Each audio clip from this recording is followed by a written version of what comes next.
What is up?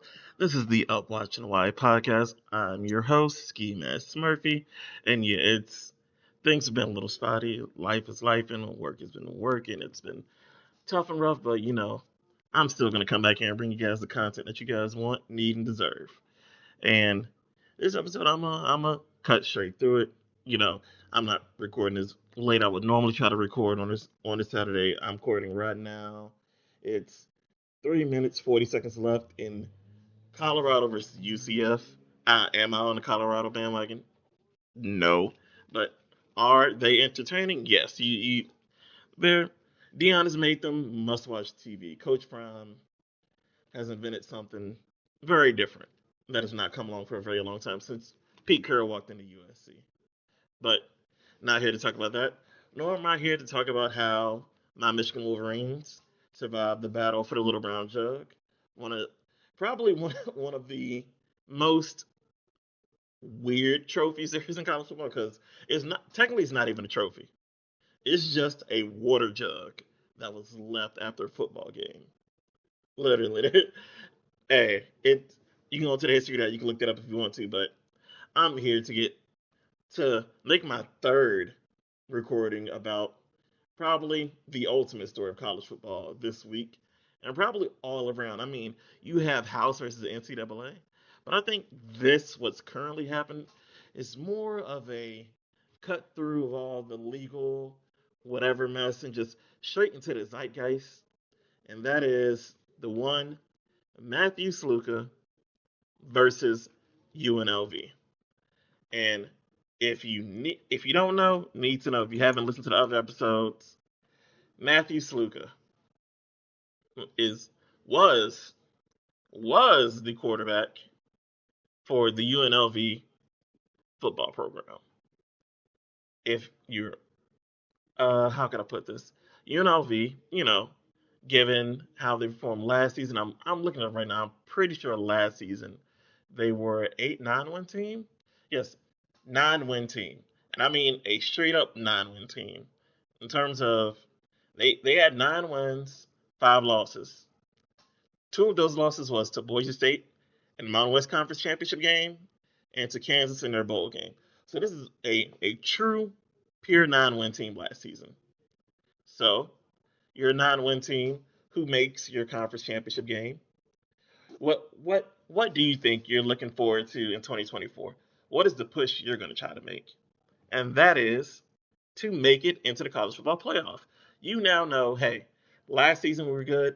This season we believe we're going to get better because, hey, that was first year head coach, first year O coordinator, first year D coordinator.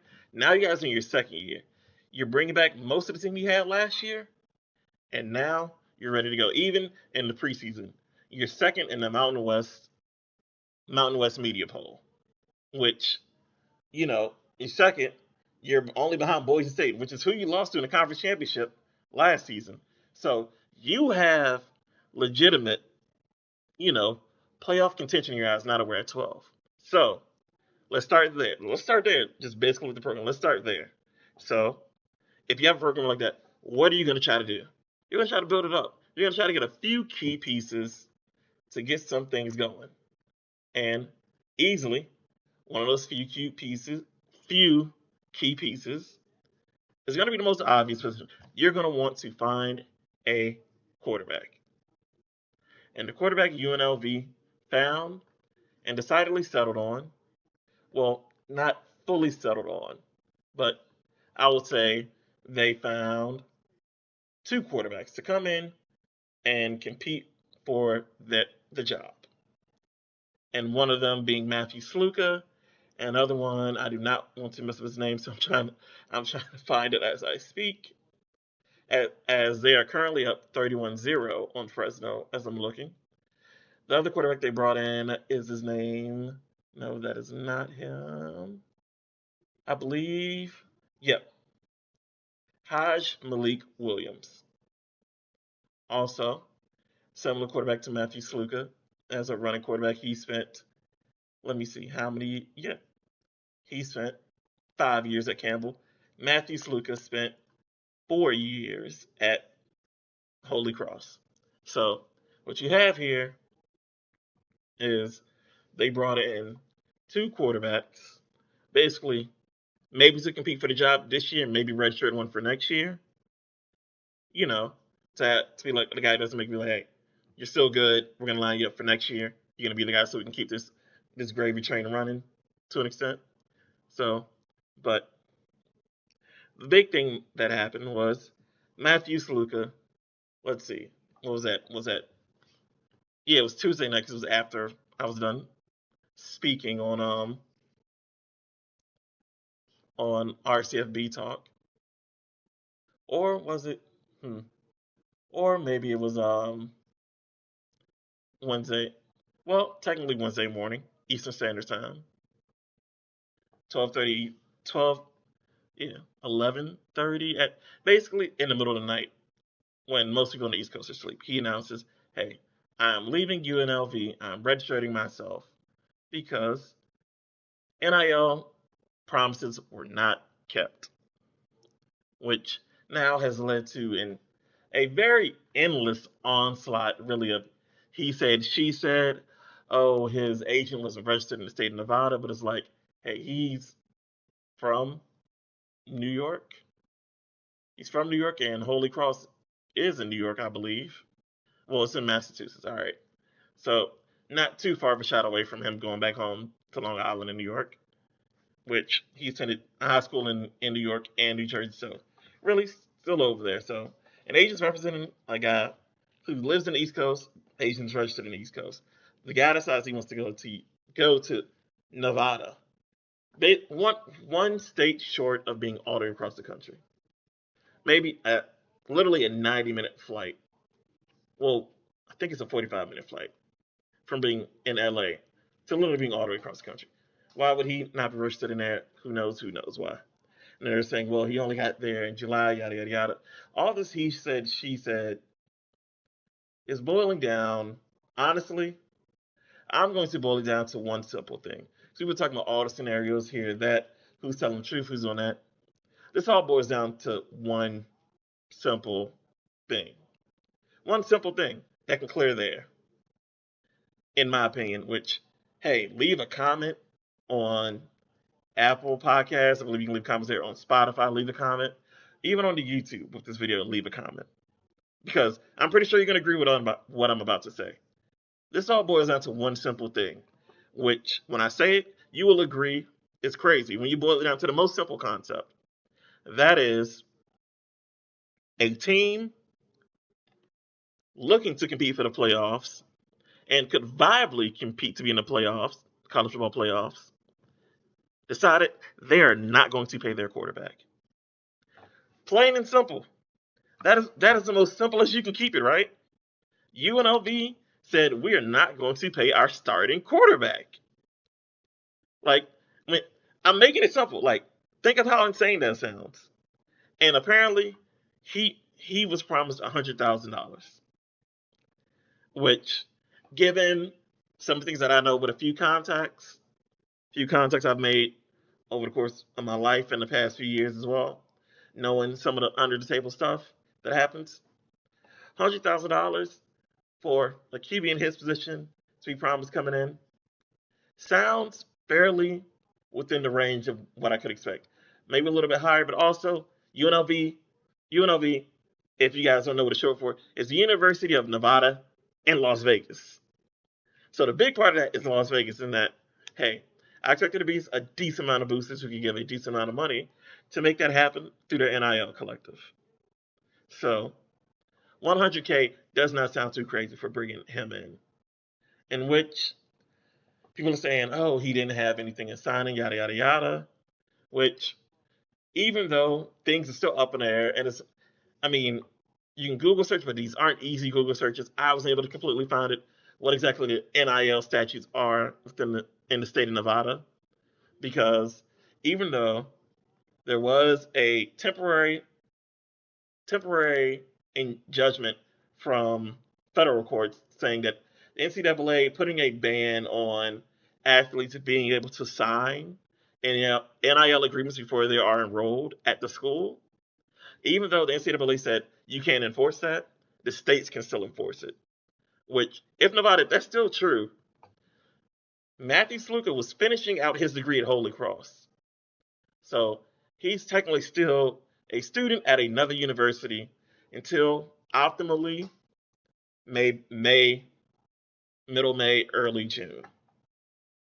He's getting his degree, which he doesn't join and enroll UNLV until July. So by that time, by the time he's out, he really doesn't have options, to weigh and stuff. He needs to know who already likes him.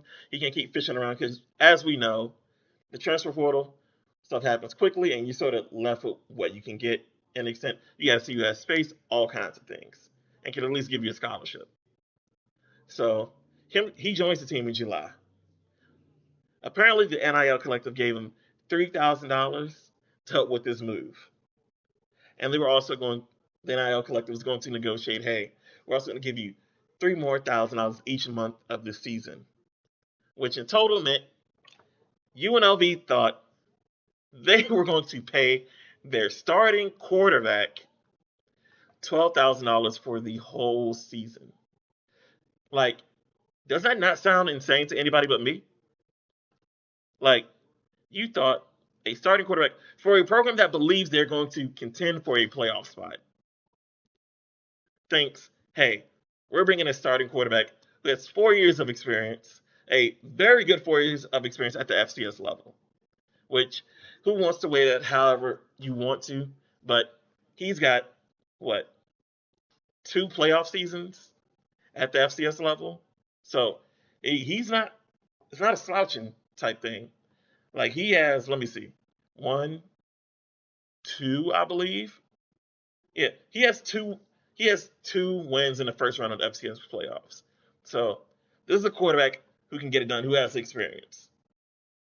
He has a very decent record very decent stats in terms of his touchdown to interception ratio, which he's not a very quarterback who's deep throwing it downfield, but you're talking about a guy who's basically he's going to give you 2,000 yards passing and 1,000 yards rushing on the season. So he's going to mix things up. And looking at how things are currently going right now with UNLV, yeah, they're up 31-0 on Fresno State. And Fresno State's 3-1. And if you saw how Fresno State played my University of Michigan Wolverines, Fresno State is a solid group of 5 program. So this is UNLV. Even though they've turned to Haj Malik Williams, and he's currently 11-14 for 158 with 2 tugs, it still makes you think, yeah, Malik Haj Williams, 9 carries for 62 yards, 1 touchdown. Playing the very similar style to how Matthew Sluka was performing. So my question is also going to be, how much is Haj Malik Williams being paid currently?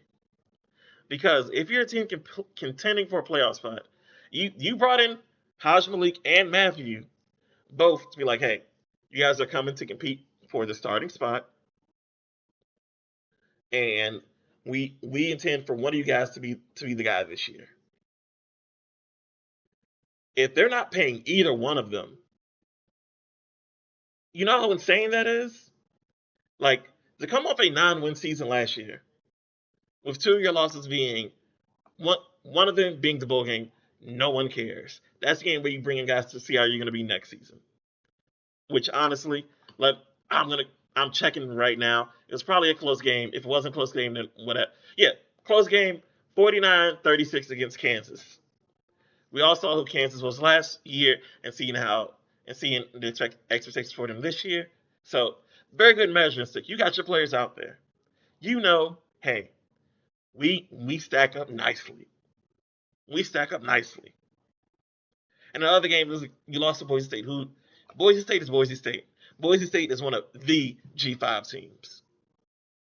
You lose to them 44-20. You need to reload, restock, and that you have a legitimate chance if you can take out Boise State at the end of the season in your conference championship game.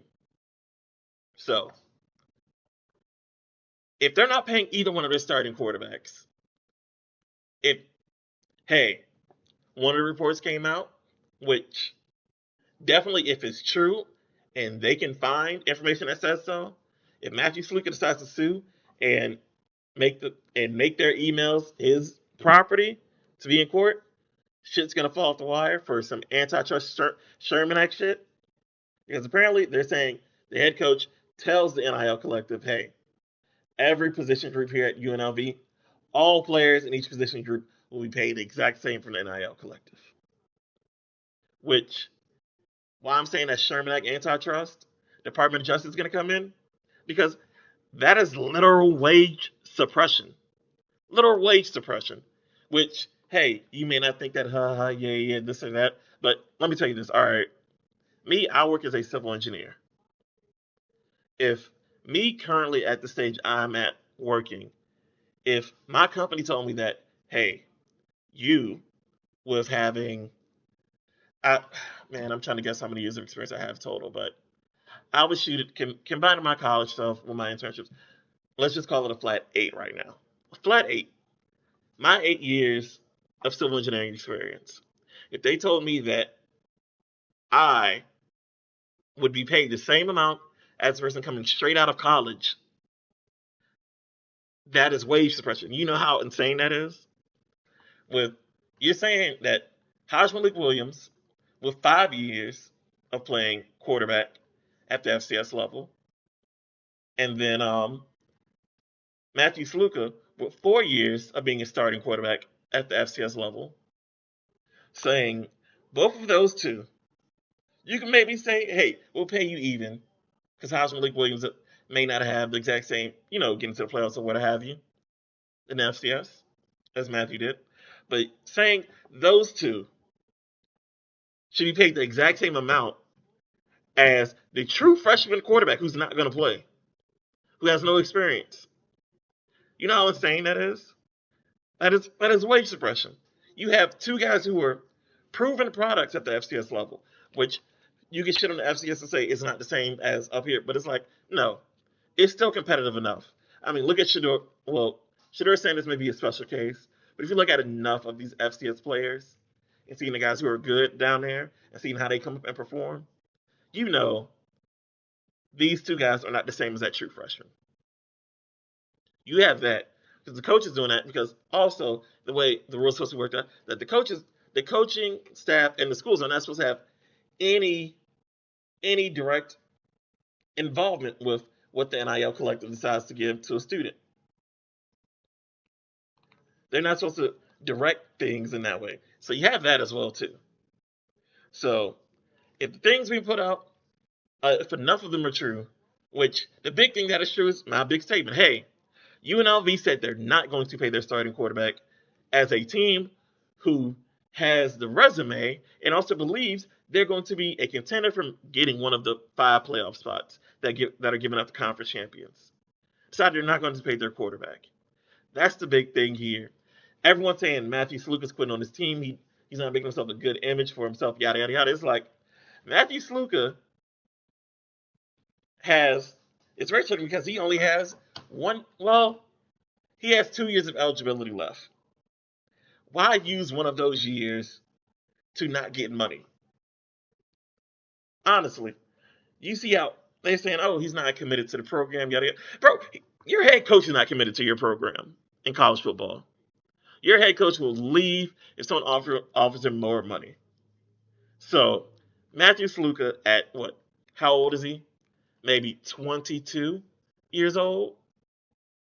22, I would say. You're saying a 22-year-old is a piece of shit because someone promised him $100,000 for going out and doing his duties, and then he goes out and does his duties excellently to lead his team to being 3-0 and like being technically 27th in the AP poll, and then saying that he's requesting, yo, I really are y'all going to pay me or not? You're saying he's the bad person? You're insane. Because if you showed up to work and did your duties at a new job. I mean, they came in at the interview where they said, oh, yeah, we're hiring you. And they said, oh, we're paying you $25 an hour. And then you show up and they say, oh, we're going to pay you $8.50. You're going to leave too.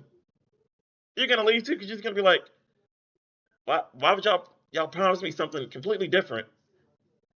Yeah, he's going to leave because $12,000 for your starting QB. and you believe you're a playoff contender, shit doesn't add up.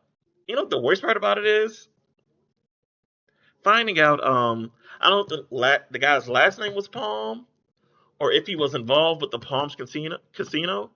But as soon as Matthew Sluka made his post in the middle of the night, apparently one of the casino owners or one of the people on the casino executive board involved, who's a fan of UNLV, maybe even a graduate, he calls immediately and says, "Dude, I can pay them $100,000 to Matthew Sluka to keep him on the team." And the coaching staff, wherever he called, responded back to him and said, "Yeah, things are too far gone. Matthews is no longer enrolled. He's no longer part of the program." So that also shows, like, hey, they didn't even try to get the money for Matthew Sluka. This is not me saying, oh, calling Matthew Sluka back in and saying, oh, we found a guy who's going to give you the 100,000. It's like, no, no, no, no, no, because that's already after the fact that this guy calls. This is showing me that UNLV, they didn't reach out to look for more money to pay Matthew Sluka to make sure it was there. So this all makes me believe this goes beyond just saying it was one of the assistant coaches who made the promise.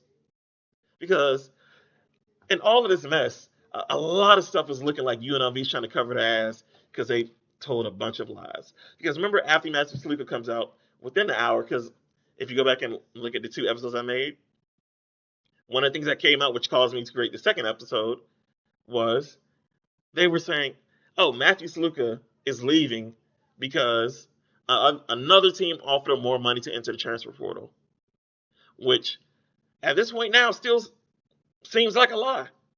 I'm going to call it what it is. It seems like they lied, and it seems like the people who they were using as a source, the reputable news reporters, the person who they trusted as a source because he was actually involved with the program, seems to have been associated with the head coach, the assistant coach who made the promise of the 100K, and then it's part of that person's PR team. Basically, it all seems like UNLV's covering their ass because they know they made a promise. Because hey, if he's not allowed to sign it within, I would have to check the state laws, but hey, if in the state of Nevada he's not allowed to sign an NIL deal until he's enrolled, and you make the promise like, hey, you come here, we'll give you 100K, then he gets there and they never work out the deal. That's not on Matthew Sluka. That's literally on the university for being shady. The university's like, we're trying to get talent and not pay them, which almost could have been a situation because a running back from the University of NC State who transferred into UNLV also is leaving, but that's because of him not getting touches. It seems like he was promised, hey, you're going to be involved in the offense when you get here. He's leaving because they're really not trying to do that. He announced it a day after Matthew Sluka announced his leaving. So it seems like UNLV, maybe a program trying to tell too many lies to try to make the playoffs. Because shit can easily go sideways. If these players come out and say, hey, this is what the fuck is going on here, UNLV, that whole program could easily just damn near go the way of SMU and the Pony Excess, except without even having the death penalty put on them. These guys could just straight up leave. They'll just leave because they know, hey, if I go here, they're not going to treat things correctly as they should be. Because the other person is, I believe his first name is Jaden and not Jalen. Jaden Rashada. Similar situation happened with him. Big time 5-star recruit. The University of Florida says they're going to pay him. He signs his national letter of intent to go there. And then he finds out the money they promised they were going to give him, about $13 million for if he played 4 seasons there and just did his duties of playing there, that it seemed was going to get reduced down all the way to $8 million. So he leaves there. He's now one of the backup quarterbacks behind Carson Beck at the University of Georgia. The only difference, and why it's probably not a Jalen Rashada story is not bigger, because he is currently suing the University of Florida. The only reason his story is not bigger is simply because he only signed a national letter of intent and he did not enroll at the University of Florida. He stopped his enrollment once he found out the money they promised would be there was not there. If he enrolled and he was playing quarterback either last season or this season, and he just stopped and said, I'm entering the portal and redshirting myself because the money they promised me is not there." Oh, it'd be totally different. SEC football, finding out that they promised a player money and they couldn't pay him, it'd be insane. But look at this. This is UNLV. This is a program that since 1990 has only been bowl eligible 6 times. This is not a program that everybody has name brand recognition with. I mean, in terms of college basketball, yeah, people know, but in terms of college football, no. So if this is happening there, if this QB can cause a slew of headlines where everybody's talking about it, which mad sort of the guys on the college game day panel are siding with the university, but of course they are. Instead of siding with the the kid, the worker, over the company that's trying to exploit him, it's a little bit upsetting. But Nick Saban, he said, "Hey, NIL's the fucking Wild West. Shit's gonna get crazy. More of this is gonna happen." Scott Van Pelt agreed with somebody else and doubled down on it, saying that yeah, NIL is becoming nothing but drug deals gone wrong. That's all it is right now. That's literally how it's all falling out. And I will say, an, another one's going to break here sooner or later. Another story is going to happen. Some kid is going to leave a school this season or at the end of the season saying, "Hey, I did not get paid what I was supposed to." And the weird thing is, all the UNLV teammates coming out basically saying they hated Matthew Sluka the whole time he was there, and they've always hated him. It's like he's only been there since July. So I'm trying to figure out what's going on. If maybe UNLV said, "Hey, hey, hey, get all these, you guys all agree on them, yada yada yada. We'll keep you on scholarship, yada yada." Who knows? But the plain and simple thing I'm going to end on, because this is the Up Watching Hawaii podcast, and I'm your host, Ski Mask Murphy, is that a team who believes they can make the playoffs does not want to pay their quarterback. That's it. That's all you need to get from this. No other part of the story needs to be explained to you. It's that plain and simple. No matter how much this he said, she said will play out, it's you're not trying to pay your quarterback, but you want to make the college football playoff. Make it make sense. You guys have a great morning, afternoon, night, evening, whenever when you listen to this. Hey, I'll be back with more. Because trust me, if things are getting like this, more chaos will ensue as we move forward. And it's going to be lovely. The NCAA is going to fall all the way to fucking total apart because they don't want to make these kids employees. They want to keep getting free money, keep exploiting these kids. Sounds like slavery with extra steps, Rick and Morty style.